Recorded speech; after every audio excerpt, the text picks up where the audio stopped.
bismillahi rahmaani rahim alhamdulillahi wasalaatu wasalaam ala ashrafil anbiyaai wal mursalin.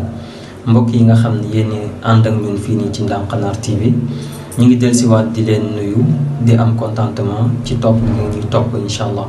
tey nag ñu ànd ak yéen ci benn ndénkaane bu ñuy wax fursatuka fi ashril awaaxir, nga profité ci 10 jours yu mujj yi. alhamdulillah, ki nga xam ne mi ngi si doon def lu baax mu gën ci góorgóorlu, ki nga xam ne tamit defoon na ak gàttañlu mu xam ni ba tey fursa bi weesoogul.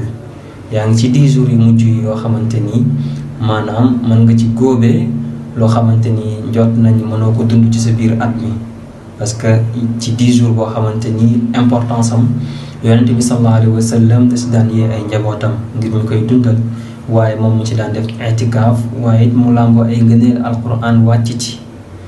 guddi goo xamante ni xayrun min alfi shahr, moo gën junniy weer. boo ko xaymaa mu nekk ay at yu bari ci sa dund gi, néew na ci jamono bi ci ummatu sayyidina muhammad sallallahu alayhi wa sallam ku ko ciy dund. kon guddi googu ñu dundal ko bu baax a baax, ngir ñu góorgóorlu ci nag. moo tax kenn xamul ci ban fan la nekk wala ci ban jour la nekk, waaye nag boroom xam-xam yi dëppoo nañ ñu ngi ci 10 jours yu mujj yi, ci 10 jours yu mujj yi ca fan yu tool ya. donc nañ góorgóorlu bu baax, bari luñ ciy ñaan, bari luñ ciy julli, bari luñ ciy jàng alquran.